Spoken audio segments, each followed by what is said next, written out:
Okay, good afternoon, guys. So, good evening, Chanchal. This is going to be our last lecture regarding main group, and we are going to study HSAB, hard and soft. Hard, soft, acid, base, HSAB principle. Okay, so what does it tell? क्या बताता है वो करना है हमें. इसके अंदर sir BEd bad sir का क्लास कब होगी? बीईडी सर कौन है? B.Ed sir I don't know. Bhupendra. Good afternoon, Harsh. So we will discuss HSAB in this class. BED, I don't know with BED. Good evening, Gitanjali. So basic principle पढ़ना हम लोगों को, कुछ example देखने हैं. Okay, hard and fast principle नहीं है ये. जो थियोरेटिकल इसकी एक्सप्लेनेशन है वो कम्प्लीटली हर एक चीज को एक्सप्लेन नहीं कर पाती, लेकिन काफी हद तक कर देती है. मोस्टली डाटा बेस्ड अप्रोच है. सो हमको कुछ कुछ चीजें इसमें याद करनी पड़ेंगी, पर्टिकुलरली एग्जाम्पल्स अगर मैं बात करूँ. उसके अलावा हमको यहाँ सिम्बायोटिक इफेक्ट पढ़ना है. व्हाट इज सिम्बायोटिक इफेक्ट, कैसे वर्क करता है, कैसे काम करता है, वो पढ़ना है. सो इस लेक्चर को ध्यान से देख लेना. आसान सा लेक्चर है, ज़्यादा मुश्किल नहीं है. 2-3 इसकी एप्लीकेशन पढ़नी है, हल्की फुल्की सी, ज़्यादा नहीं पढ़नी है, हल्की फुल्की एप्लीकेशन पढ़नी है. वेद सर आई डोंट नो, वो मैनेजमेंट आपको बताएगा भूपेंद्र कि कब क्लास होगी, कैसे होगी. So you can call them. अच्छा, ज़रा ध्यान से देखना. HSAB. ओके, HSAB लिख दिया गया. HSAB के बारे में बात करेंगे. बहुत आसान है ये, इतना मुश्किल नहीं है. 1-2 चीजें जो इम्पोर्टेंट हैं वो आप लोगों को जरूर से यहाँ याद रखनी होंगी. Hard and soft, hard, soft, acid, base. What is hard, what is soft, that is the major criteria. Hi Neetu.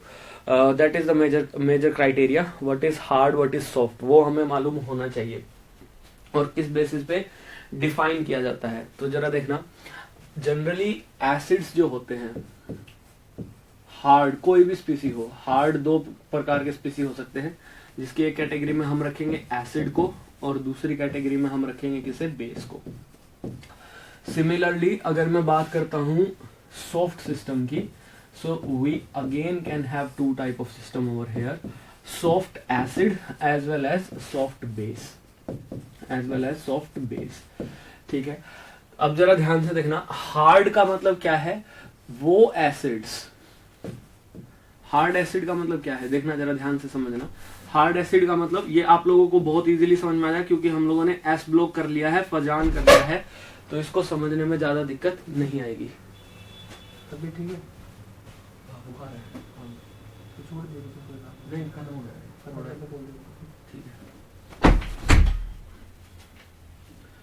Okay, so we have hard acid, and what do you mean by hard acid? Those acid which have high polarizing power. Okay, those species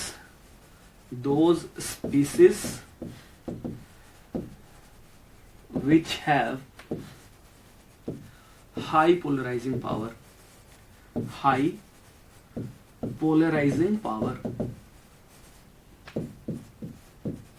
जिनका polarising power काफी high होता है, generally उन्हें क्या बोलते हैं हम, hard acids बोलते हैं. और जो those species which cannot be polarized easily,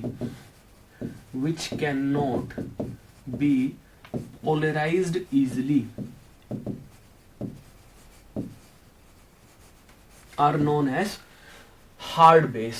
यानी हम क्या बोलेंगे कि पोलराइजिबिलिटी जो है इनकी वो क्या होगी, कम होगी. पोलराइजिबिलिटी क्या होगी, कम होगी. अच्छा, जरा ध्यान से देखना और समझना, क्योंकि मैं आपको फजान पढ़ा चुका हूं तो आपको पोलराइजिंग पावर और पोलराइजिबिलिटी के बारे में मालूम है.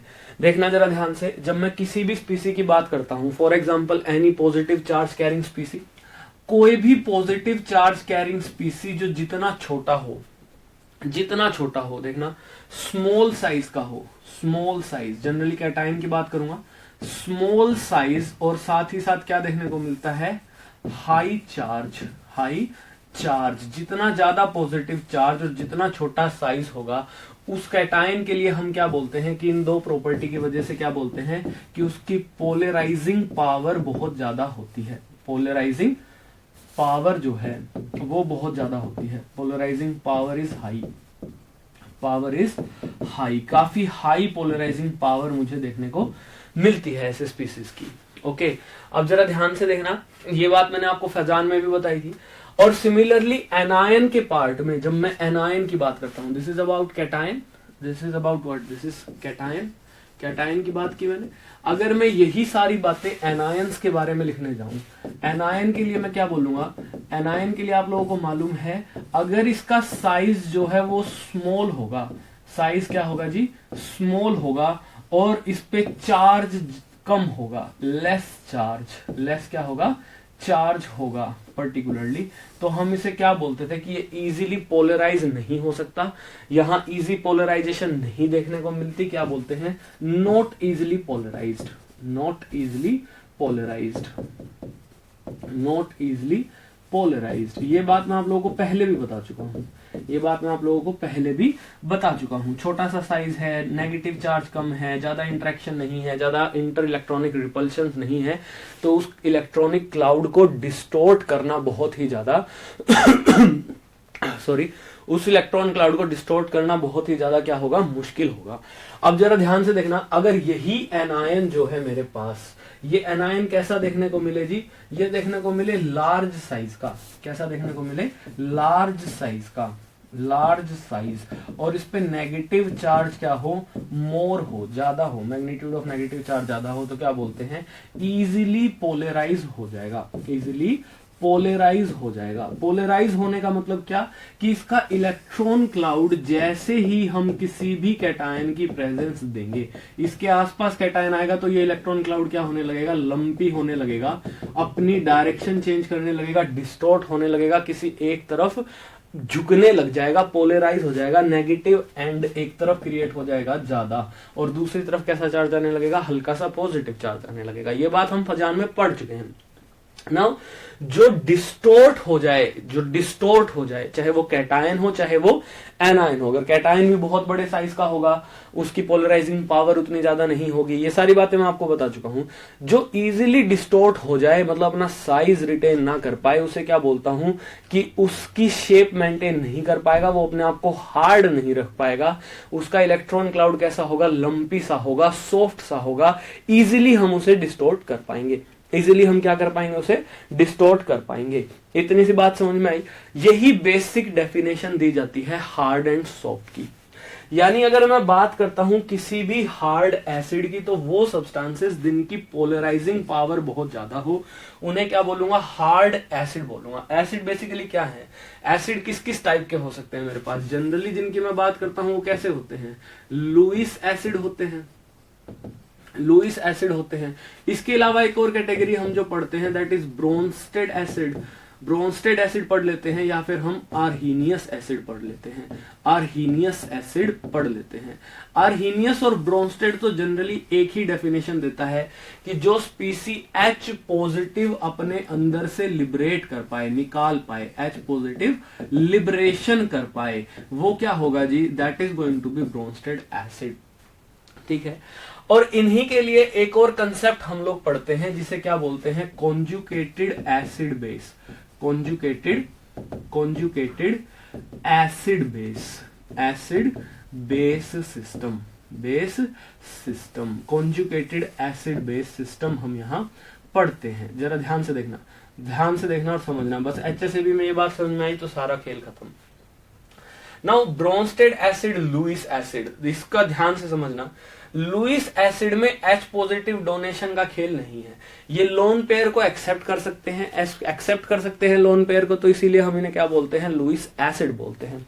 सिमिलरली बेस में भी हम लोग क्या पढ़ते हैं, लुईस बेस, ब्रोंस्टेड बेस या आर्हीनियस बेस पढ़ते हैं, लुईस बेस, ब्रोंस्टेड बेस या आर्हीनियस बेस हम लोग पढ़ते हैं।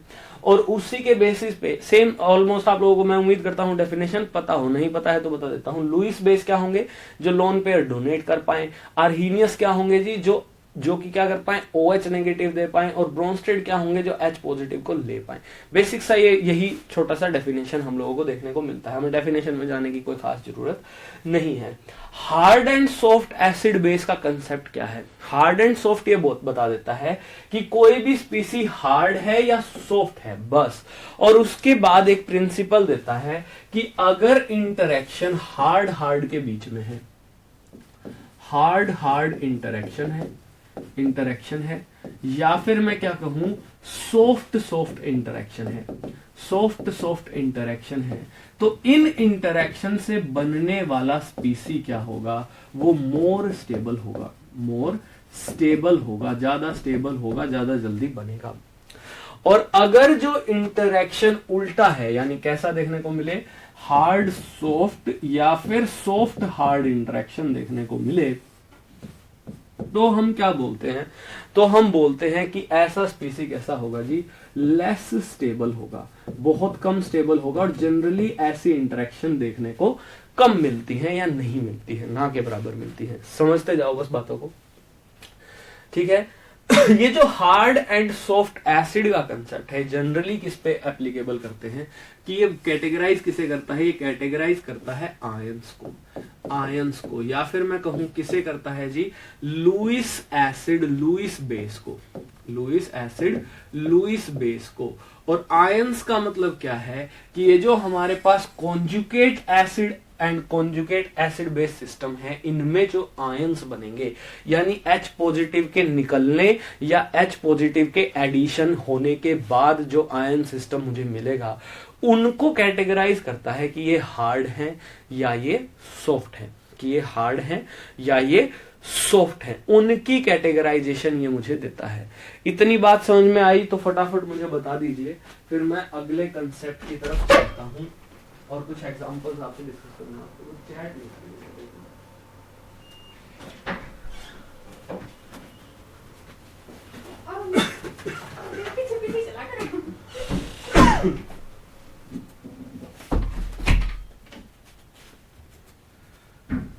ओके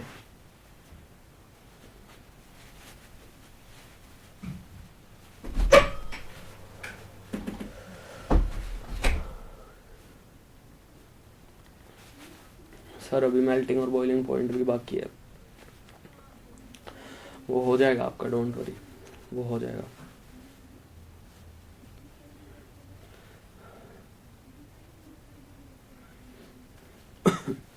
ठीक है, अब देखना जरा, कॉन्जुगेटेड सिस्टम की तरफ चलता हूं। व्हाट डज इट मीन्स, क्या मतलब है और कैसे हम लोग उसे डिफाइन करते हैं, जरा देखना ध्यान से, जरा देखना। उससे पहले मैं बस आप लोगों को कुछ एग्जांपल्स लिखवा देता हूं, वो एग्जांपल्स जरूर से जरूर नोट डाउन कर लेना, they are very very important. कुछ एग्जांपल लिखवाऊंगा, ज्यादा नहीं लिखवाऊंगा। हार्ड एसिड के एग्जांपल्स लिख लीजिए, हार्ड एसिड्स, ये आपको याद करने हैं। कुछ एक तो वैसे आप जनरली याद कर सकते हो, पर मैं आप लोगों को थोड़े से ज्यादा लिखने वाला हूं ताकि आप लोग इसको अच्छे से कैटेगराइज कर लीजिएगा। ओके, हार्ड एसिड्स की अगर मैं बात करता हूं, जरा ध्यान से देखना। हार्ड एसिड की बात करता हूं आप लोगों के सामने, तो आप एग्जाम्पल लिख सकते हैं, H positive, Li positive, K positive, Rb positive, CS positive, Be2 positive, Be2 positive, Mg2 positive, Be Me whole twice, this is a Lewis acid, okay, Ca2 positive, Sr2 positive, so these are certain examples जो मैं आप लोगों के सामने लिख रहा हूं। Scandium 3 positive, La 3 positive, Ce 4 positive, Gd 3 positive, Lu 3 positive, Th 4 positive, ये नोट डाउन कर लेना please, it is very very important. आपको ये जितना हो सके उतना याद करना है, कोई जनरलाइजेशन रूल यहाँ नहीं है, जरा ध्यान रखना। सिर्फ पोलराइजिंग पावर पे बेस्ड है और जनरली थ्योरेटिकल एक्सप्लेनेशन हर एक को एक्सप्लेन नहीं करती कि ये 3D से बिलोंग कर रहा है, ये फिर भी हार्ड है, ये 5D से बिलोंग कर रहा है, ये तो F ब्लॉक से बिलोंग कर रहा है, ये फिर भी हार्ड है। This is purely based on your experimental data जो पोलराइजिंग पावर की वैल्यूज पे बेस्ड है, पोलराइजिंग पावर की वैल्यूज पे बेस्ड है, और ये कोई ऑर्डर भी नहीं है। This is in no particular order, that you also have to understand a little bit. Okay, just write down few of the examples, as much as I could get, I get it for you। जितने भी example मुझे मिले हैं सभी मैं आप लोगों के लिए ले आया हूँ, ताकि आप लोगों को ये समझ में आ जाए कि कैसे हम किन किन आयंस को हम हार्ड बोलते हैं, किन किन आयंस को हम सॉफ्ट बोलते हैं। मैं सब लिख देता हूँ आपके लिए, आप लोग नोट डाउन कर लीजिएगा।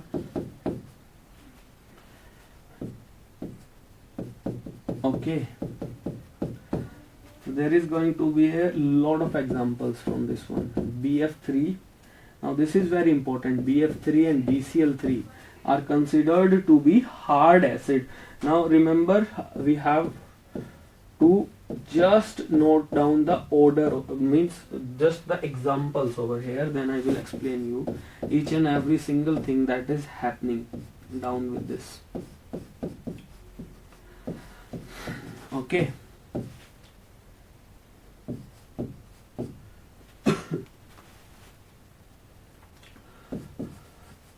just have to note down few of the orders, जितना हो सके उतना नोट डाउन कर लीजिएगा। In no particular order, these are random examples। आप लिख सकते हैं हार्ड एसिड एग्जाम्पल्स, एग्जाम्पल्स। जितने भी मुझे एग्जाम्पल मिले हैं सभी के सभी मैं आपको लिखवा देता हूँ। जितने आप याद कर पाओ उतना बेटर, नहीं कर पाओ तो भी कोई खास बड़ी बात नहीं है, क्योंकि कुछ जो एग्जाम्पल्स होंगे वो जब मैं आपसे कुछ इसकी प्रॉपर्टीज डिस्कस करूंगा कि ये क्या कुछ बताता है, कैसे बताता है, तो वहां बार बार आएंगे और वो आपको जरूर से जरूर याद कर लेना है, वो आपको जरूर से जरूर याद कर लेना है। ठीक है, I just write it down whole things for you. Okay,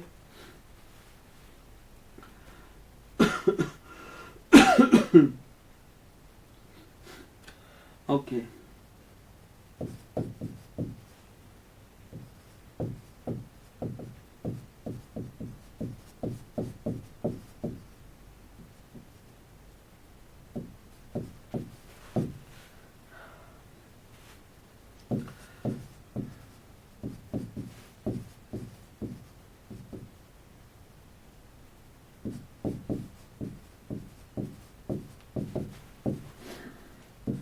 Cl3 positive, Cl7 positive, I5 positive। Now these are very large system, especially iodine, लेकिन इतना ज्यादा पॉजिटिव चार्ज होने की वजह से their polarizing power is good, that is why they are being considered as hard acid, that is why they are being considered as hard acid। okay, इतना सा मामला समझ में आया। these are few of the examples। Sir Delhi में ठंडी पड़ गई, पता नहीं, पर मुझे लग रही है, तो दैट इज वाई। वो VO2 लिखा है कि UO2 लिखा है, क्लियर नहीं हो रहा है। कहाँ VO2 UO2 है जी।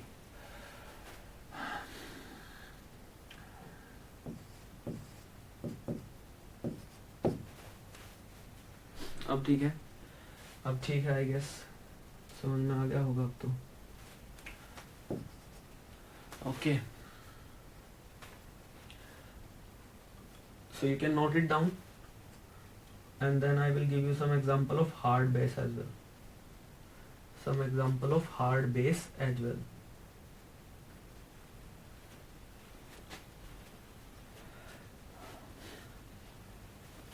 Before that, write down borderline acids acids that are neither hard nor consider to be soft, ना ही हार्ड कंसिडर की जाती है ना ही सॉफ्ट कंसिडर की जाती हैं। इनके आप एग्जांपल्स जरूर से जरूर लिख लेना। Fe2 positive, CO2 positive, Ni2 positive, Cu2 positive, Zn2 positive, RH3 positive,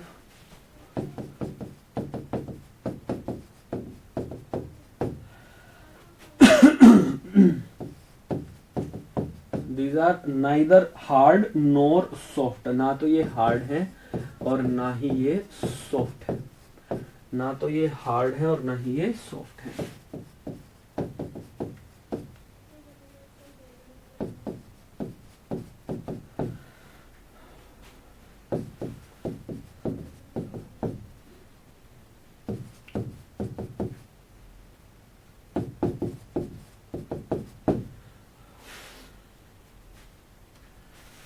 Okay, now write down some examples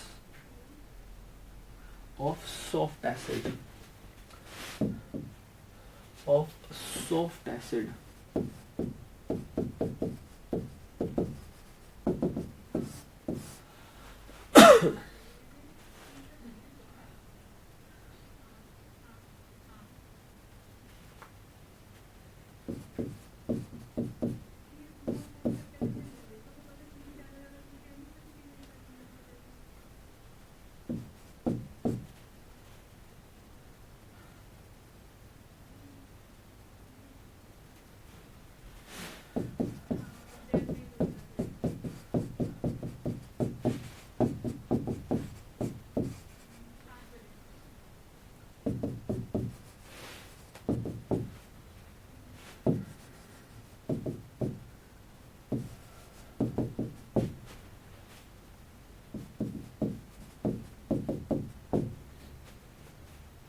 These are few examples of soft acids. Okay,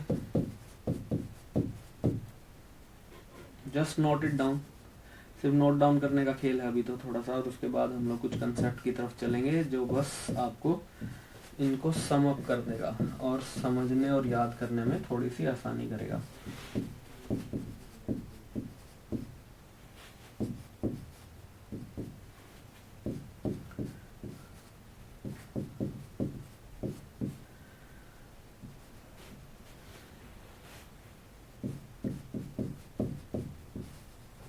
Carbenes,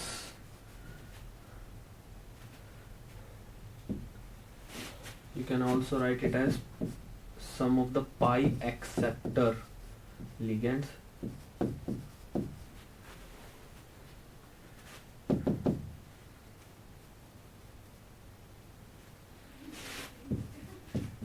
OH positive, RO positive, RS positive, RSC positive, I2, I positive, ICN, OCl, Br, I nitrogen. these atomic form में भी आप लोग बता सकते हैं कि कौन hard है और कौन सॉफ्ट है।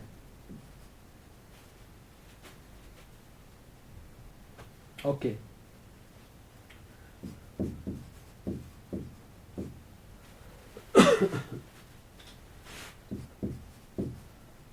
so these are some examples of soft acid.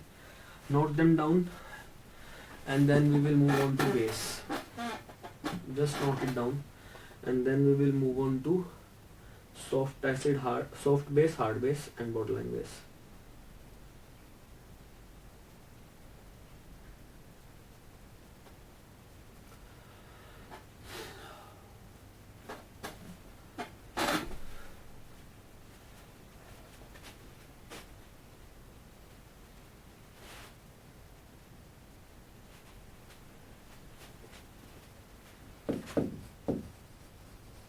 hard base.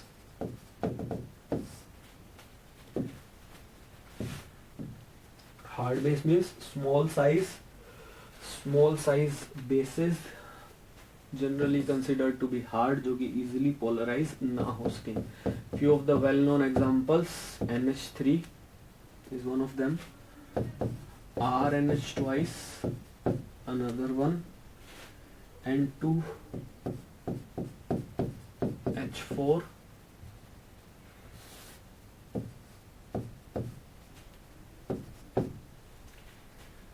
then there is H2O, OH negative, O2 negative,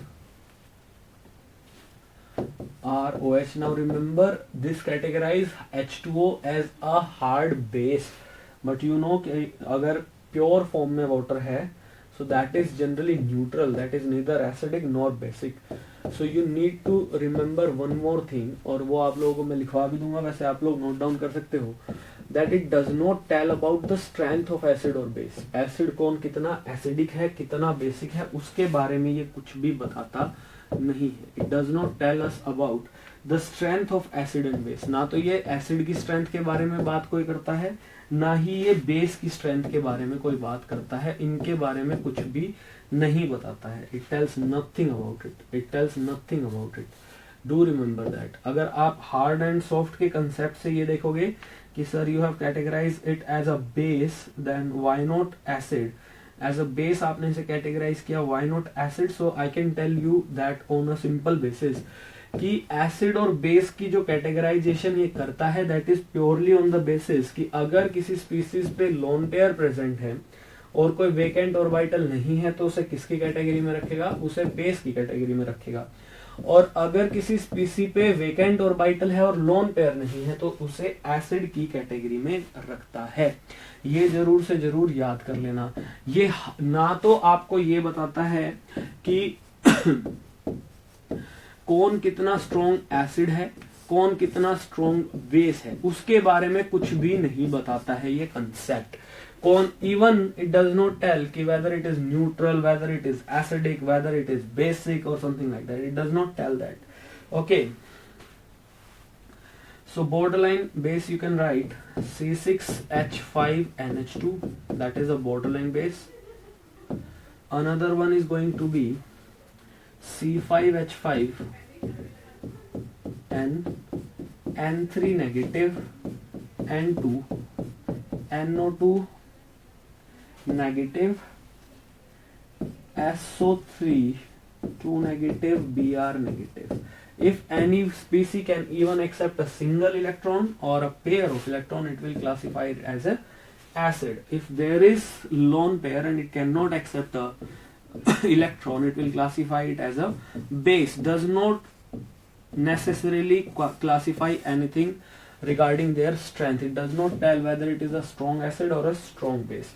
Now what about soft base? We have H negative, we have R negative, we have C2H4, C6H6, Cn negative, RNC, CO, SCN negative, then we have R3P, RO whole thrice, phosphorus, R3AS.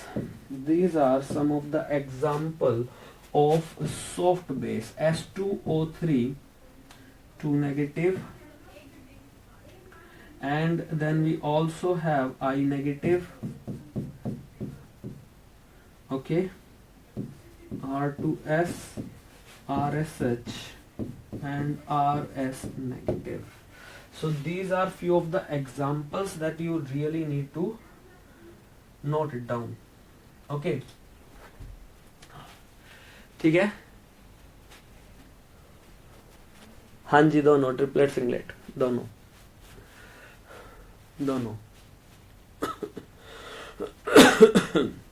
Now remember it does not tell us about the strength of acid or base. Strength के बारे में कोई भी बात ये नहीं करता है. It just specify hardness or softness on the basis of two things. One is charge, another one is size, that is particularly if I say polarizing power of cation or an Lewis acid, as well as polarizability of an anion, or we can say of an Lewis base. कितना polarizability है उस पे dependent है बस, और कुछ भी नहीं है.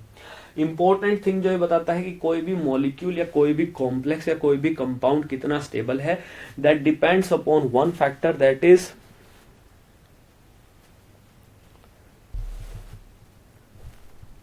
मैंने ऐसा नहीं लिखा कि जो इजिली पोलराइज हो जाए, जो इजिली पोलराइज ना हो Harsh, that is hard base. ये देख लीजिए जरा ध्यान से, that which can not be polarized easily, which can not be polarized easily Harsh, यही लिखा हुआ है. जो इजिली पोलराइज ना हो, जो अपनी शेप को मेंटेन करे, जो अपनी शेप को मेंटेन करे, that is a hard base according to this particular factor. ठीक है, जिसका साइज बड़ा होने लगेगा या जिसमें पाई इलेक्ट्रॉन डेंसिटी होगी. Generally pi electron density are easily movable. Size बड़ा है तो electron cloud is movable. Those are going to be soft bases. जहां भी पाई इलेक्ट्रॉन डेंसिटी दिख जाए, जहां भी पाई इलेक्ट्रॉन डेंसिटी दिख जाए या लार्ज सेंटर एटम दिख जाए, तो आपको सीधा सा हिसाब लगा लेना है कि वो कैसा है, सॉफ्ट बेस है.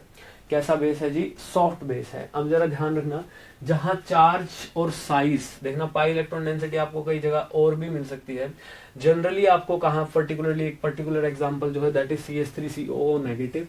But because of this pi conjugation, this is conjugated system, electron density can be movable, but here the stability is very high, undoubtedly, and due to that polarizing power is good, so they have categorized it as a hard base. General depiction मैं आप लोगों को दे रहा हूँ. ठीक है, अगर मैं बात करता हूँ किसी भी एसिड की, तो पाई एक्सेप्टर एसिड जो होंगे या फिर जिन पे less charge and big size होगा, generally they will be categorise as soft acid.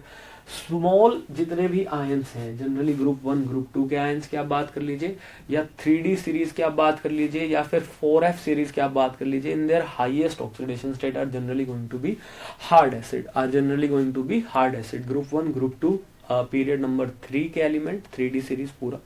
और साथ ही साथ अगर मैं F ब्लॉक की बात करता हूं तो 4F सीरीज के वो एलिमेंट जिन पे बहुत हाई ऑक्सीडेशन स्टेट हो, या इनके कुछ ऐसे मॉलिक्यूल्स जिन पे बहुत हाई पॉजिटिव चार्ज हो, they will be classified as hard acid, they will be classified as hard acid. Generally higher charge आपको देखने को यहाँ मिलेगा. Some of the cases are borderline case, जो 3D से भी बिलोंग करते हैं, 4D और 5D से भी बिलोंग करते हैं, but generally in low oxidation state of metal. For example Fe+2, Fe can exist in +3 also, but in +3 it will be defined as hard acid, whereas in +2 it will be defined as borderline acid, not soft but borderline acid. Some of the things that you must know about it, जो कि आप लोग note down कर सकते हो. ठीक है, now important thing to note down over here is that if you have noticed properly, I have written two things. एक जो बहुत इंपॉर्टेंट बात मैंने यहाँ लिखी है, that is regarding soft acid. Listen, I have classified, particular एक case लेकर के चलता हूँ, I have classified BH3 as a soft acid. Soft acid की तरह क्लासीफाई किया है मैंने. जबकि अगर मैं बात करता हूँ किसकी, यहाँ देखना जरा, हार्ड एसिड में अगर मैं आपसे बात करने जाता हूँ, so I have written BCl3 and BF3 as a hard acid. Now when we talk about their acidic strength, back bonding आप लोग पढ़ चुके हैं, I hope, मेरे को ऐसा उम्मीद है. अगर मैं acidic strength की बात करता हूँ, देखना जरा, acidic strength की अगर मैं बात करता हूँ, तो आप लोगों से अगर मैं पूछूंगा कि out of BH3 and BF3 which one is more acidic, तो आप बता सकते हो क्या? फटाफट मुझे आंसर दे दीजिए इसका. Out of BH3 and BF3 which one is more acidic? इनमें से एसिडिक कौन है ज्यादा? फटाफट मुझे बता दीजिए, जल्दी से बता दो. बहुत आसान क्वेश्चन है, फटाफट बता दो. बैक बॉन्डिंग पढ़ चुके हो आप, कंसेप्ट आपको पता है, आपको बस आंसर देना है. Which one is more acidic out of these two? Which one is more acidic? BH3 more acidic. Okay, चंचल शर्मा और नीतू गुप्ता जी ने सीधा सीधा जवाब दिया है, BH3 is more acidic. Yes, it is definitely BH3 is more acidic. Reason being कि दोनों में ही बोरोन जो है वो sp2 हाइब्रिडाइज है, और sp2 हाइब्रिडाइज होने के बाद इस पे एक p ऑर्बिटल क्या रह जाता है, vacant, which is that is a 2p, so it can accept as a lone pair acceptor. Okay, whereas in case of BF3 ये भी sp2 हाइब्रिडाइज है और बोरोन पे एक वेकेंट 2p भी है, बट वो 2p क्या करता है, क्योंकि फ्लोरीन पे लोन पेयर है तो बैक डोनेशन की वजह से इस ऑर्बिटल का क्या हो जाता है, 2p जो यहां होता है that is partially field, that is partially field, ये पार्शियली भरा हुआ आपको नजर आता है, जबकि ये कैसा नजर आता है आपको, कंप्लीटली वेकेंट, कंप्लीटली वेकेंट। और जितनी ज्यादा ऑर्बिटल वैकेंसी उतना एसिडिक कैरेक्टर मुझे देखने को मिलेगा, ये बात मुझे मालूम है। पर फिर भी जब मैं हार्डनेस सॉफ्टनेस के कंसेप्ट पे आता हूं तो इसे बोलता हूं, इसे क्या बोलता हूं, this is hard acid, this is hard acid, hard acid. Why I say it as hard acid and this one as a soft acid, इसे क्या बोलता हूं, सॉफ्ट एसिड बोलता हूं, सॉफ्ट एसिड बोलता हूं। ऐसा क्यों, ऐसा इसलिए क्योंकि हार्ड एंड HSAB प्रिंसिपल में एक और कंसेप्ट होता है जिसे बोलते हैं सिम्बायोटिक इफेक्ट, सिम्बायोटिक इफेक्ट। देखना जरा ध्यान से और ये समझ जाना और फिर सारा कंसेप्ट खत्म है और कुछ नहीं है इसमें। सिम्बायोटिक इफेक्ट, अब जरा देखना, what do you mean by symbiotic effect. Symbiotic effect क्या बोलता है कि अगर किसी मॉलिक्यूल में, for example if I talk about BF3, so I can say that boron is surrounded by 3F negative in general, if I have a look at this picture. Okay, whereas in BH3 the same boron in +3 oxidation state is surrounded by 3H negatives, 3H negatives। Almost आपको मालूम है कि electronegativity almost similar सी होती है दोनों की, hydrogen have just little higher. So here if we talk about the centre ion is essentially the same. यहां भी B3 पॉजिटिव सेंटर आयन है और यहां भी B3 positive. Ironing model, just assuming, ऐसा होता नहीं है, ये कोवलेंट बॉन्डेड सिस्टम है, but just assuming that the molecule if this is a ionic system, तो ये कैसे एग्जिस्ट करता कि F negative, 3F negative B3 positive को सराउंड करते और यहां B3 पॉजिटिव को 3H नेगेटिव सराउंड करते। Now the major implementation of HSAB is कि आप किसी भी मॉलिक्यूल को पहले आयनिक कंसीडर करके आयंस में तोड़ लीजिए, और उन आयंस में तोड़ने के बाद आपको बस ये देखना है कि जो आयन इंटरेक्ट कर रहे हैं वो कैसा इंटरेक्शन है, हार्ड इंटरेक्ट कर रहे हैं या सॉफ्ट इंटरेक्ट कर रहे हैं। तो अब जरा देखना ध्यान से, मुझे पता है कि F नेगेटिव जो है, F नेगेटिव जो होता है that is a hard base, that is a hard base. Whereas H negative, क्योंकि छोटा से हाइड्रोजन पे एक और इलेक्ट्रॉन आता है तो इंटर इलेक्ट्रॉनिक रिपल्शन बढ़ती है, जिसकी वजह से it behave as a soft base. किसकी तरह बिहेव करता है ये, सॉफ्ट बेस की तरह, इजिली पोलराइज हो जाता है, सॉफ्ट बेस है, ठीक है। Now for the molecule to be stable, और मुझे मालूम है कि BF3 तो एक्सट्रीमली स्टेबल सिस्टम है, ये मोनोमेरिक फॉर्म में मिलता है, जबकि BH3 डाइमर मिलता है। BH3 is not that much stable. BF3 for the system to be stable, what happens that due to the presence of hard base, this cation B3 positive cation will also show, लिख लो इस बात को, will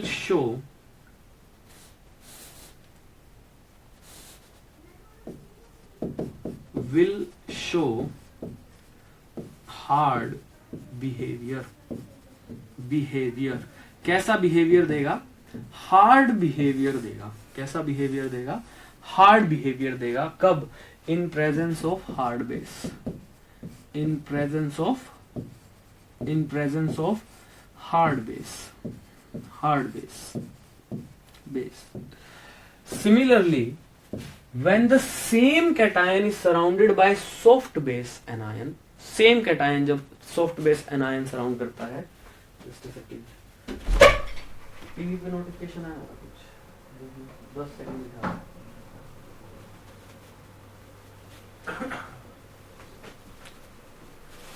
बंद हो गया।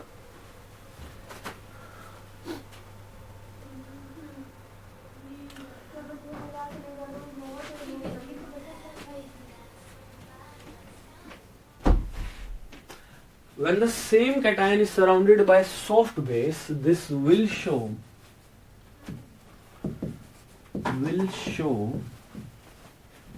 soft nature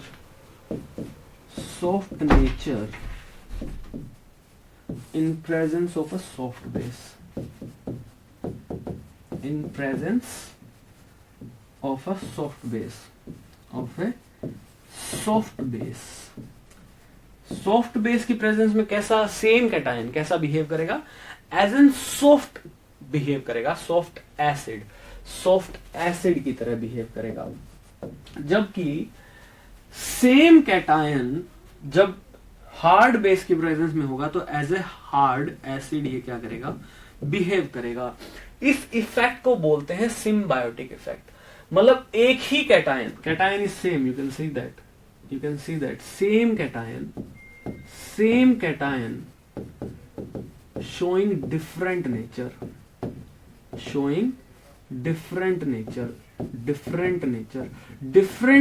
शो कर रहा है, एक ही cation showing different nature.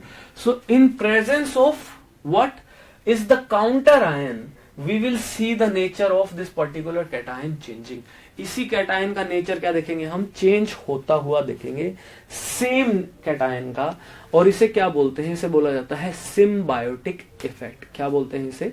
Symbiotic effect. Means अब जरा ध्यान देना, एक और इसमें फिनोमिना होता है। Because here the number of, look at this number, here the number of base is much higher, 3 hard base and only 1 cation, whereas here 3 soft base and only 1 cation. एक कैटायन 3 हार्ड से या 3 soft base से surround हुआ है। और जब ये number बहुत ज्यादा है किसका? बेस का, तो वो कैटायन पे इफेक्ट डालता है। तो वो कैटायन पे क्या करता है? इफेक्ट डालता है। यानी देखना जरा ध्यान से, सुनना मैं क्या कहना चाह रहा हूं। हार्ड बेस और बहुत ज्यादा नंबर में प्रेजेंट है, 3 बेस प्रेजेंट हैं जो एक ही एसिड को सराउंड किए हुए हैं, कैटायन को सराउंड किए हुए हैं, तो उसके नेचर को कैसा कर देंगे? अपने जैसा कर देंगे, हार्ड कर देंगे, जैसे बोलता हूं सिम्बायोटिक इफेक्ट। हार्ड की वजह सॉफ्ट बेस जब सेम कैटायन को सराउंड किए, 3 ही नंबर, तो उसको क्या कर दिए? सॉफ्ट नेचर का बना दिए। तो ओवरऑल मॉलिक्यूल कैसा हो गया? सॉफ्ट हो गया। ओवरऑल मॉलिक्यूल कैसा हो गया? हार्ड हो गया।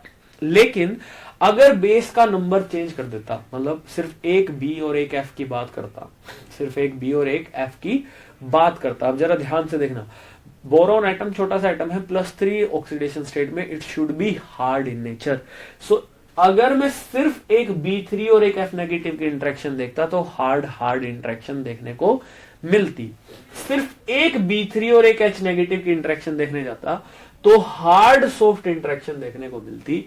बट क्योंकि number of base has increased, they tend to exhibit their impact on this ion. और जो हार्ड कैटायन है उसको क्या कर दिया? धीरे धीरे सॉफ्ट बना दिया, as the number of anionic part is very large then that of this cationic part. 3 anion है, एक कैटायन है, तो उसको अपने जैसा बना देते हैं, उसको क्या कर देते हैं? सॉफ्ट बना देते हैं। So as an whole the molecule show only 1 type of interaction, that is soft interaction. Hopefully ये बात आप लोगों को समझ में आई हो। ये इसे बोलते हैं symbiotic effect. Another very very important thing to note down, ये बहुत ज्यादा इंपॉर्टेंट है, ध्यान रखना इस बात पे।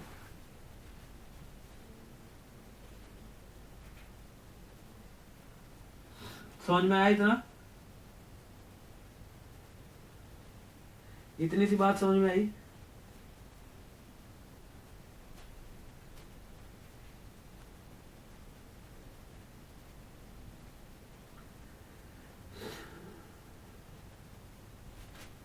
इतनी सी बात समझ में आई? Yes sir, clear.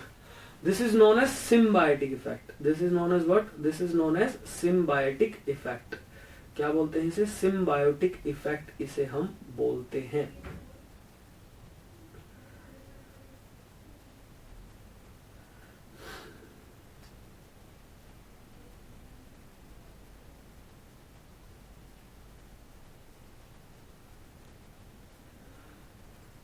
That is how we categorize a particular Lewis acid or a Lewis base on the basis of hard and soft.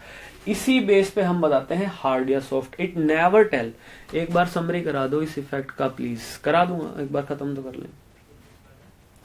It never tell which is hard which is soft. Okay, so I will go from start again और फटाफट आप लोगों को बता देता हूं कि मैंने अभी तक क्या बताया है. कुछ खास नहीं था. HSAB hard soft acid base principle की बात की. मैंने कहा लुईस एसिड, ब्रोंस्टेड एसिड और आर्हीनियस एसिड को कैटेगराइज करा सकते हैं. लुईस को मैंने एक्सप्लेन किया है अभी, पर्टिकुलरली आयंस को मैंने एक्सप्लेन किया है.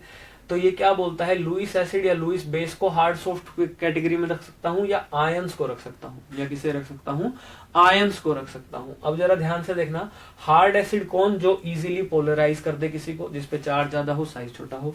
हार्ड बेस कौन, जो खुद पोलराइज ना हो, जिसका साइज छोटा हो, जिसपे नेगेटिव चार्ज का मैग्नीट्यूड भी उतना ज्यादा ना हो, ताकि वो इजीली पोलराइज ना हो सके. यानी जो अपनी शेप को मेंटेन करे, जहां इलेक्ट्रॉन डेंसिटी का शेप मेंटेन रहे, जहां इलेक्ट्रॉन इजीली मूव ना कर पाए, वो बेस क्या होंगे, वो हार्ड बेस होंगे. जो कैटायन बहुत ज्यादा पॉजिटिवली चार्ज हो, जो इजीली किसी को पोलराइज कर पाए, वो हार्ड होंगे. अदर देन दैट क्या होंगे, इनका बिल्कुल अपोजिट जो होगा वो होगा जी soft acid and soft base.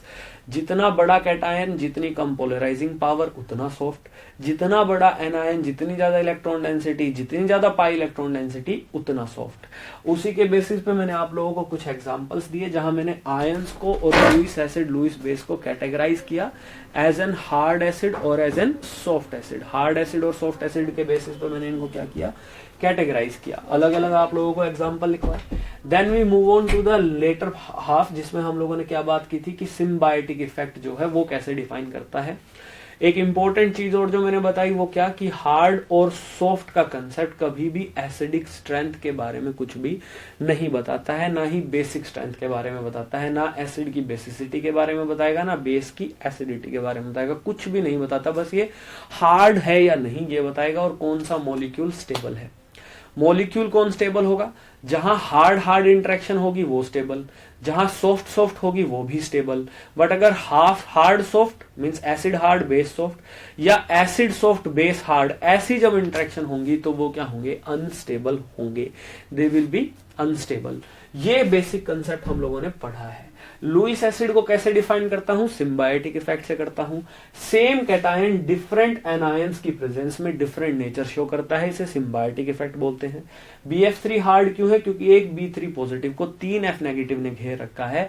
आयनिक अगर मैं मॉडल कंसीडर करता हूं तो, और वहां देखने को मिलता है कि F नेगेटिव कैसा है जी, ये तो जी स्ट्रॉन्ग बेस, स्ट्रॉन्ग मतलब हार्ड बेस है, तो इसका नेचर हार्ड ही दिखाएगा. जबकि यहां क्योंकि B3 पॉजिटिव सॉफ्ट बेसिस से घिरा हुआ है BH3 में, तो कैसा नेचर दिखाएगा, सॉफ्ट बेस नेचर दिखाएगा. इसे क्या बोलता हूं, सिम्बायोटिक इफेक्ट बोलता हूं. बस इतनी सी बात अभी तक मैंने बताई है. अब जरा ध्यान रखना, कॉन्जुगेट एसिड बेस की तरफ चलते हैं. कॉन्जुगेट एसिड बेस की तरफ चलते हैं. देखना जरा, मेरे पास CH3COOH है. Now you know it behave as a weak acid. It is a weak acid. और ये कैसे टूटता है, ये टूटता है CH3COO negative plus H positive में ये टूट जाता है, प्लस H पॉजिटिव में ये टूट जाता है. ठीक है.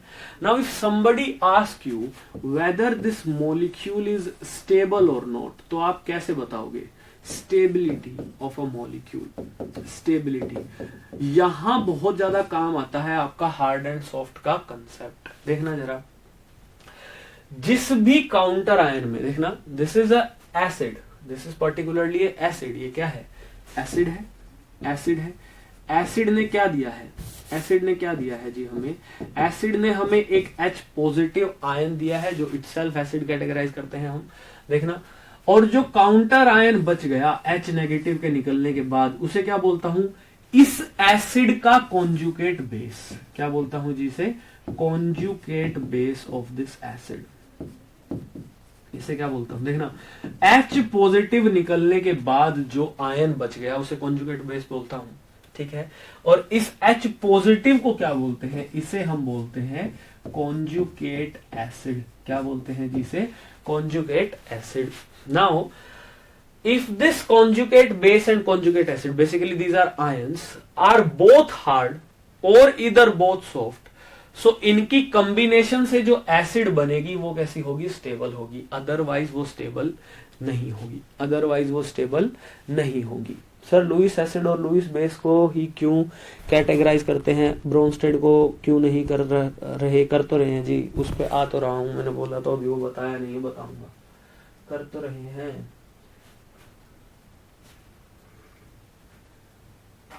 ओके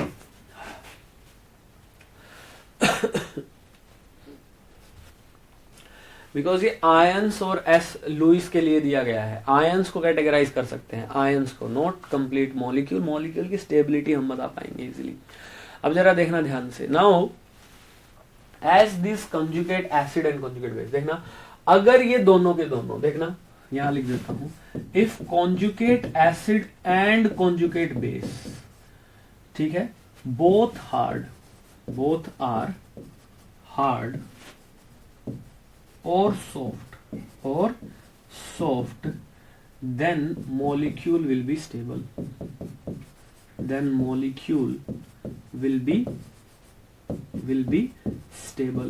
molecule क्या होगा, स्टेबल होगा, ठीक है।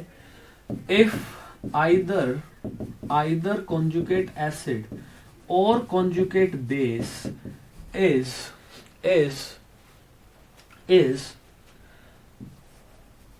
hard and soft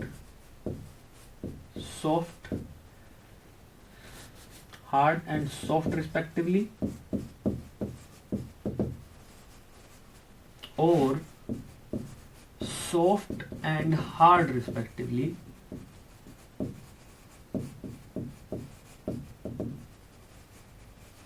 तो हम क्या बोलते हैं कि जो मेरा मॉलिक्यूल होगा वो क्या होगा, molecule will be unstable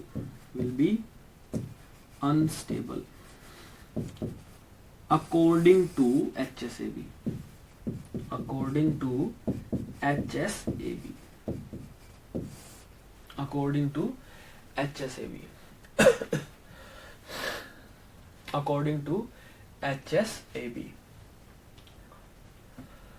More is the difference between hardness and softness, lesser will be the stability. ये भी आप लिख सकते हो, कोई बहुत ज्यादा हार्ड एसिड है और कोई बहुत ज्यादा सॉफ्ट बेस है, उनके बीच में अगर कोई मॉलिक्यूल बना है तो स्टेबिलिटी उतनी ही कम होगी। Now can you tell me that this molecule is stable or not? Is this molecule stable? So you will say that because it is an interaction between hard acid, this is a hard acid, this is hard, yes, and this is also a hard base, ions को हमने categorize किया, so we can easily say that this molecule is going to be stable. क्या होगा, stable होगा, क्या होगा जी, stable होगा, this is going to be stable. Okay, similarly if you look at HF, आप HF की बात कीजिए, so it break as H positive plus F negative. Now this is a hard acid, and this is a hard base, so this is also going to be stable. Whereas if I talk about HI, देखना जरा ध्यान से, it break as H positive plus I negative, and we have H positive that is a hard acid, I negative that is a soft base, hard soft interaction, so this molecule is not going to be stable, it is going to be, you can say less stable, or I can say least stable in this group, least stable, यानी मैं HF से HCl, HBr और HI की तरफ आता चला जाऊंगा, तो क्योंकि H पॉजिटिव सब में सेम है, सब हार्ड हैं, but I negative is the softest, सबसे इजीली पोलराइज हो जाता है, और Br नेगेटिव उसके बाद सॉफ्ट है, Cl negative is again soft, where as F negative is hard. So down the group जाते जाते हमें क्या देखने को मिलेगी, जो मिनरल एसिड है या हाइड्राइड ऑफ ग्रुप 17 है, उनकी स्टेबिलिटी क्या होती जाएगी, डिक्रीज होती चली जाएगी, यानी उनको तोड़ना उतना ही आसान होगा। तो इसीलिए क्या बता सकता हूं कि डाउन द ग्रुप जाने से मुझे क्या देखने को मिलेगा, easily breakable bonds will break easily, bond will break easily even at low temperature। यानी क्या कहूंगा कि बॉइलिंग पॉइंट और मेल्टिंग पॉइंट दोनों ही डाउन द ग्रुप जाने पे क्या करेंगे, डिक्रीज करेंगे। दोनों ही डाउन द ग्रुप जाने पे क्या करेंगे, डिक्रीज करेंगे।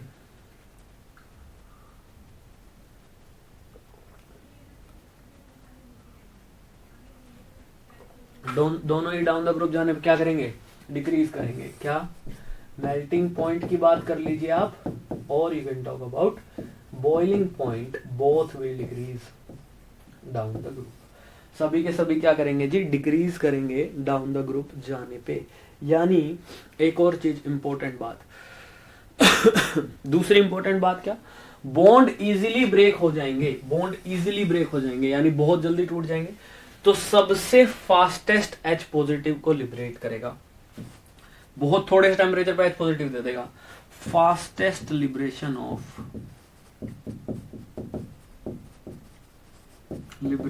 Of H positive ion. देखना HSAB ने स्टेबिलिटी बताई, स्टेबिलिटी से पता चला कहां बॉन्ड इजीली ब्रेक हो जाएंगे, उसी से मैंने मेल्टिंग पॉइंट, बॉइलिंग पॉइंट को रिलेट किया। फास्टेस्ट लिबरेशन, जहां बॉन्ड जल्दी टूटेगा वहां फास्टेस्ट लिबरेशन होगा, तो क्या कहूंगा, मोस्ट एसिडिक होगा। यानी डाउन द ग्रुप जाने से एसिडिक कैरेक्टर क्या करेगा, इंक्रीज करेगा। एसिडिक कैरेक्टर क्या करेगा, कैरेक्टर इंक्रीज करेगा। Acidic character increases. Sir third large difference वाला, देखो जितना ज्यादा हार्डनेस सॉफ्टनेस में डिफरेंस, उतना ज्यादा क्या बोलेंगे, अनस्टेबल सिस्टम। आई नेगेटिव सबसे इजीली पोलराइज हो सकता है out of Br negative, Cl negative, F negative and I negative. I negative will get easily polarise, सबसे बड़े साइज का है, तो सबसे सॉफ्ट है। More soft, more hard, difference is very large, so will be highly unstable. जितना कम difference होगा हार्डनेस सॉफ्टनेस में, उतना स्टेबिलिटी ज्यादा होगी। So this concept can predict stability, and if we know the stability we can predict acidic character, we can predict melting point and boiling point। ये हम predict कर सकते हैं इन सिंपल मॉलिक्यूल, जहां पे हमें कहीं पर भी for example I can say किसी मॉलिक्यूल में अगर मुझे इनर्ट पेयर इफेक्ट नहीं देखने को मिल रहा है, या ऑक्सीडेशन स्टेट का इफेक्ट नहीं देखने को मिल रहा है, कौन स्टेबल है कौन अनस्टेबल है, नॉर्मल सभी है कि ऑक्सीडेशन स्टेट में दिए हैं, तो हम बता सकते हैं कि कहाँ हमें ज्यादा मेल्टिंग पॉइंट मिलेगा, कहां हमें कम मेल्टिंग पॉइंट मिलेगा। वो बातें भी हम यहां से डिसाइड कर सकते हैं। Okay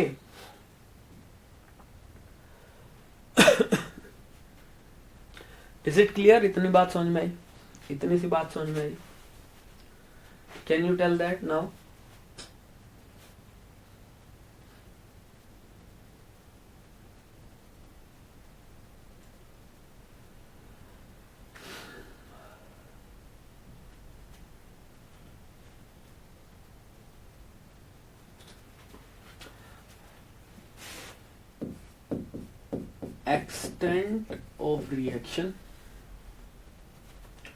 extent of reaction and product prediction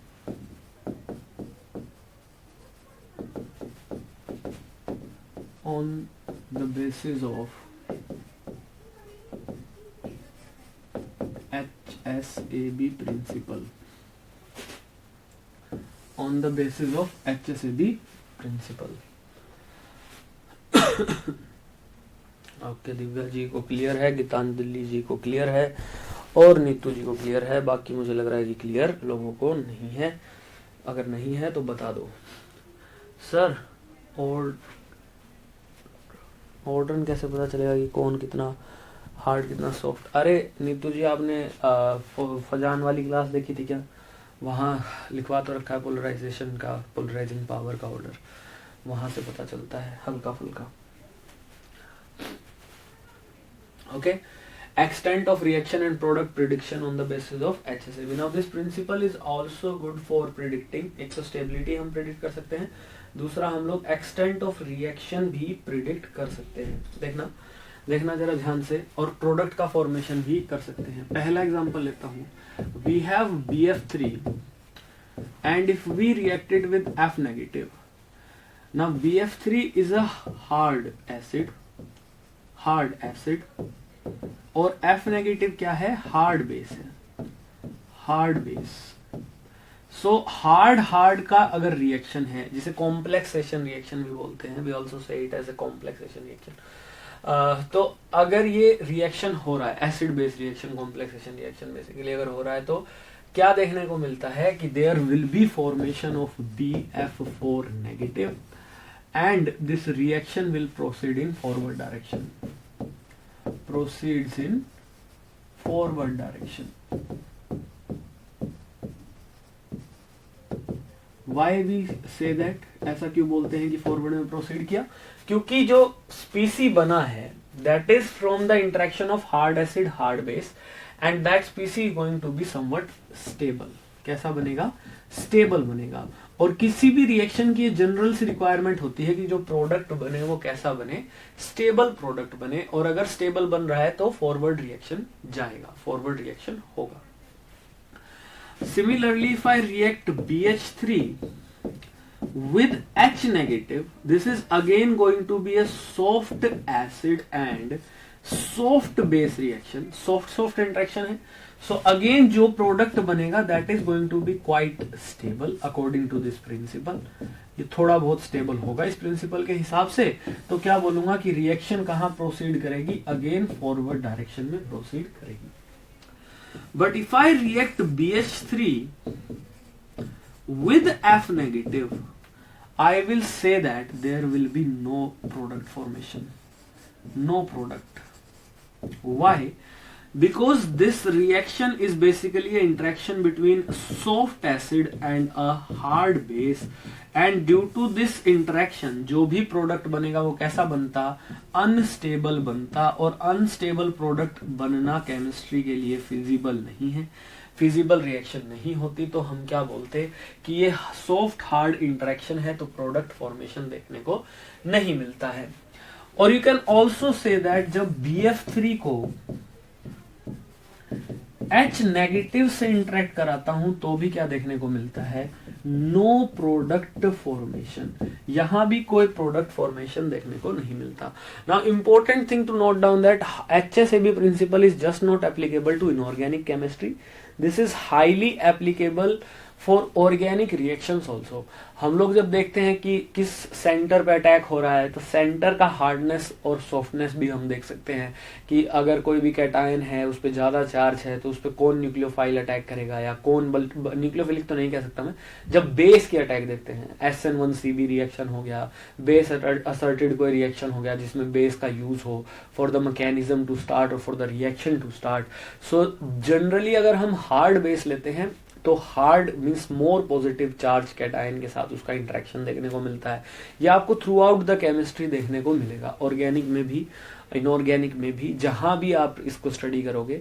यानी आपको प्रोसेस ऑफ अटैक भी बता सकता है, डायरेक्शन ऑफ अटैक भी बता सकता है कि कहां अटैक हो सकता है। अगर बेस असर्टेड कोई भी रिएक्शन है या एसिड असर्टेड कोई भी रिएक्शन है, तो H पॉजिटिव किधर इंटरेक्ट करेगा, दो अगर सेंटर हैं, कोई एक दोनों जगह H पॉजिटिव अटैक कर सकता है, तो कहाँ इंटरेक्ट करेगा, that will define on the basis of hardness and softness of the system.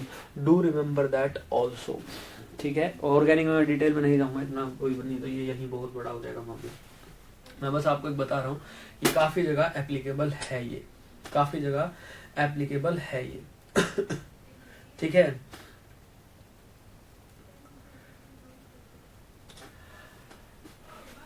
Now have a look at this reaction. If I have a complex R2S and we have BF3 over here and we have BF3 over here, this is a complex, basically ऐसे लिखा नहीं मिलेगा, ऐसे लिखा हुआ मिलेगा।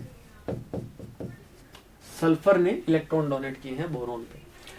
So now I reacted with H2O, what will be the product formation, और product बनेगा या नहीं, और प्रोडक्ट बनेगा या नहीं ये आप कैसे बता सकते हो, ये आप कैसे बता सकते हो। जरा देखना, जो मुझे कॉम्प्लेक्स दिया गया है, the complex given to me, अब जरा ध्यान से देखो और समझ लो इस बात को, जो मुझे कॉम्प्लेक्स दिया है, कॉम्प्लेक्स जो बना है कैसा कॉम्प्लेक्स है, this is a acid base complex, ये एसिड बेस का कॉम्प्लेक्स है, यस एसिड बेस कॉम्प्लेक्स है। Now this acid over here is hard acid, ये कैसा है, हार्ड एसिड है, whereas this base over here is a soft base, this is a soft base, so as such this complex is not very stable, है बना हुआ है, बन गया है, बट ज्यादा स्टेबल नहीं है। लिख लो इस बात को, सर सॉफ्ट हार्ड इंटरेक्शन होके रखा है सर, सो रिएक्शन ऑन होगा, प्रोडक्ट विल बी, यस बिल्कुल सही बात है हर्ष, जरा ध्यान से देखना तो यहां क्या बोलूंगा कि ये कॉम्प्लेक्स बना हुआ है, लेकिन ये complex because of this interaction that is soft hard interaction कैसा है, not so stable, not so stable, stable. अच्छा, अब जो इनकमिंग मैंने बेस डाला है वो कैसा है, या फिर मैं कहूं ये जो बेस मैंने डाला है कैसा है, this is a hard base, this is a hard base. इस कंफ्यूज अब नहीं होना चाहिए किसी को भी, ये बेस क्यों लिख रहा हूं, पोलराइजिंग पावर के बेसिस पे है और इस पे लोन पेयर है इसलिए, otherwise water is neutral in its purest form. तो कैसा प्रोडक्ट फॉर्मेशन देखने को मिलेगा, कॉम्प्लेक्सेशन कैसा होगा, देखना हार्ड बेस है मेरे पास और हार्ड एसिड है मेरे पास, ये आपस में इंटरेक्ट करेंगे और सॉफ्ट बेस को यहां से भगा देंगे ताकि मोर स्टेबल कॉम्प्लेक्सेशन दे सके। यानी रिएक्शन कैसी होगी कि H2O BF3 के साथ इंटरेक्ट कर लेगा और R2S को यहां से भगा देगा, ये मुझे प्रोडक्ट फॉर्मेशन देखने को मिलेगी। फॉरवर्ड डायरेक्शन में जाएगा रिएक्शन और प्रोडक्ट फॉर्मेशन देखने को मिलेगी। यानी मैं किसी भी कॉम्प्लेक्सेशन रिएक्शन को यहां से प्रिडिक्ट कर सकता हूं कि वेदर वो आगे जाएगी या नहीं जाएगी। देख लो, एक और एग्जांपल बता देता हूं। For example, if I have R2S and BH3 का एक कॉम्प्लेक्स, और अब इसमें मैं वाटर डालूं तो क्या होगा, क्या प्रोडक्ट फॉर्मेशन देखने को मिलेगा, क्या जरा ध्यान से देखना, जो कॉम्प्लेक्स आपको दिया है उसमें जो ये बेस है that is a soft base, और जो ये एसिड है that is a soft acid, और जो बेस इंटरेक्ट करने के लिए डाला गया है that is a hard base. Now अगर रिप्लेसमेंट हो तो इंटरेक्शन कैसा होगा, हार्ड सॉफ्ट इंटरेक्शन होगा जो कि अनस्टेबल कॉम्प्लेक्स देगा। तो क्या बोलूंगा कि ये रिएक्शन नहीं होनी चाहिए क्योंकि ऑलरेडी स्ट्रॉन्ग इंटरेक्शन मुझे देखने को मिल रहा है, स्टेबल मेरा कॉम्प्लेक्स बना हुआ है। तो क्या कहूंगा कि जनरली ये रिएक्शन प्रोसीड नहीं करनी चाहिए, और अगर करेगी भी तो वेरी हाई टेम्परेचर पे करेगी। Under normal condition it will not proceed further, यानी नो रिएक्शन ऐसा बोल सकता हूं under normal condition, under normal condition. Now importance देखना सिर्फ इस प्रिंसिपल का, सिर्फ यही रिएक्शंस, ये रिएक्शंस देखना कहां कहां पूछा है, TIFR ने पूछा है, जैम में आप सरप्राइज हो जाओगे कि अब तक 4 बार आ चुका है, ये रिएक्शन गेट में भी आया है, और ये रिएक्शन आपका नेट ने भी 4 से 5 बार पूछ लिया है प्रीवियस एग्जामिनेशंस के अंदर। सिम्बायोटिक इफेक्ट का जो क्वेश्चन था BF3 एंड BH3 वो गेट में आया था, अभी रिसेंट का ही क्वेश्चन है और बहुत इंपॉर्टेंट क्वेश्चन था कि why it is defined as, why BH3 is a soft molecule or we can say soft acid despite having B3 positive cation। उसमें काफी सारे ऑप्शन दिए थे नीचे कि इस फिनोमिना को कौन एक्सप्लेन करता है, उसका आंसर था सिम्बायोटिक इफेक्ट। कौन सा इफेक्ट करता है, सिम्बायोटिक इफेक्ट। बहुत इंपॉर्टेंट सा एप्लीकेशन है, बहुत इंपॉर्टेंट सा मामला है। होपफुली ये सारी चीज आप लोगों को यहाँ समझ में आ गई होंगी। Very very important, highly important है ये। इतना समझ में आया? Is it clear? Is it clear? Clear है इतना? क्लियर है इतना?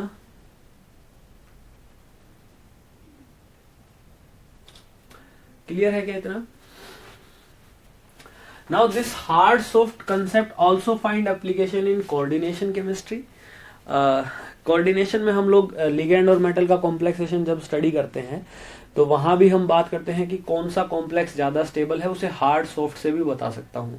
अगर मेटल का आयन बहुत एक्सट्रीम पॉजिटिव चार्ज में है और जो उसके साथ नेगेटिवली चार्ज आयन्स हैं वो कैसे देखने को मिलते हैं, they are also hard, so we say that these are stable. so we will say that these are stable, okay। जैसे कि इसी पे बेस्ड एक अप्रोच और भी है जिसको थोड़ा सा अलग वर्ड्स में लिखा गया है, जिसे हम बोलते हैं इलेक्ट्रोन्यूट्रलिटी प्रिंसिपल। इलेक्ट्रोन्यूट्रलिटी प्रिंसिपल आप लोगों ने पढ़ा होगा, उस पर क्वेश्चन भी आया था प्रीवियस ईयर में, नेट में क्वेश्चन था, पता नहीं शायद जैम में क्वेश्चन था, आई डोंट नो, अभी एक वीडियो में मैंने कराया भी था वो यूट्यूब पे। So in that question they also asked कि आपको अलग अलग कॉम्प्लेक्स दिए थे, शायद कोबाल्ट के +3 के साथ कॉम्प्लेक्स थे और लिगेंड जोड़े हुए थे आपसे F नेगेटिव। अब देखना जरा, अगर कोई भी मेटल है ज्यादा पॉजिटिव ऑक्सीडेशन स्टेट में है, फॉर एग्जांपल 5 ऑक्सीडेशन स्टेट में है, और इसके साथ कोई ऐसा लिगेंड जुड़ा है जो कि अब देखना बहुत ज्यादा पॉजिटिव में होगा तो कैसा होगा, हार्ड एसिड होगा। और अगर लिगेंड भी हार्ड बेस है तो कॉम्प्लेक्स जो बनेगा that will be stable. HSAB ये बोलता है।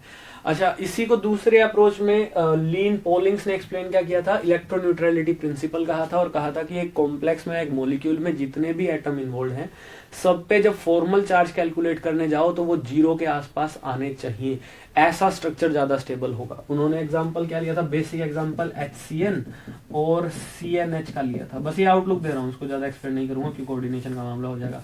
और कहा था कि हम HCN ही क्यों लिखते हैं, CNH क्यों नहीं लिखते, उसका रीजन था कि जब इनका फॉर्मल चार्ज कैलकुलेट करने जाता हूं तो यहाँ कितना आता है, हाइड्रोजन पे ऑलमोस्ट 0, कार्बन पे +0.17 और नाइट्रोजन पे -0.17। जबकि यहाँ अगर देखने जाता हूँ CNH के केस में तो कार्बन पे देखने को मिलता है -1, नाइट्रोजन पे भी देखने को कार्बन पे आई गेस +1, नाइट्रोजन पे -2 and here +1। So what we see is कि क्योंकि फॉर्मल चार्ज सब पे ज्यादा आता है इस स्ट्रक्चर में तो ये structure is not valid.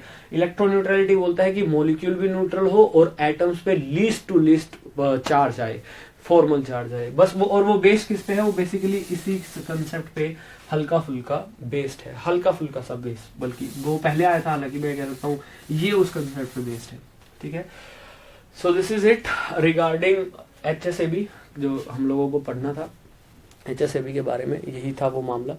I hope कि आप लोगों को कंसेप्ट समझ में आ गया होगा। सो जनरली आपका मेन ग्रुप यहाँ खत्म है। ऑर्डर्स की जो बात है वो मुझे बताया गया कि वो डिस्कस हो चुके हैं या शायद किसी और जगह पे डिस्कस होंगे आपसे। सो टिल नाउ जो सिलेबस था वो खत्म है, कंप्लीट आपका। Will see you soon with another topic, ठीक है। और अभी अब बोलने की हिम्मत भी नहीं है ज़्यादा। सो होप कि आपको समझ में आ गया हो। जल्दी से मुझे बता दीजिए कि आज का कंसेप्ट, आज की क्लास आप लोगों को समझ में आई या नहीं आई। अगर आई है तो यस लिख दीजिए और फिर इस क्लास को हम खत्म कर देंगे फटाफट से।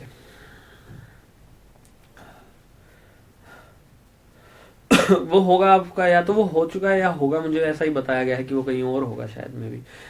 Main group by topic is clear, अगर उसको छोड़ दिया जाए वो हो जाएगा आपका। यस सर, आ गई, क्रिस्टल क्लियर सर। ओके जी, okay, will see you shortly with another topic. कोई और अच्छा सा इंटरेस्टिंग सा टॉपिक लेकर के आएंगे, छोटा सा या बड़ा सा देखेंगे वो, और फिर मिलते हैं after once I get well enough, specially for your class I came today so that syllabus can be over. हो जाएगा, नहीं तो जी यहाँ नहीं होगा तो कहीं और हो जाएगा, वो कोई खास बड़ी बात नहीं, बहुत आसान है, 11-12 का मामला है। अच्छा ठीक है, so will see you shortly.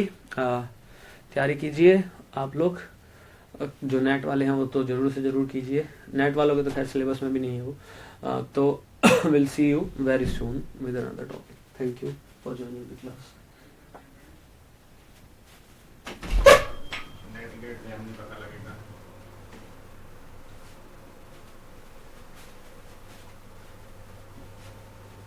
Basically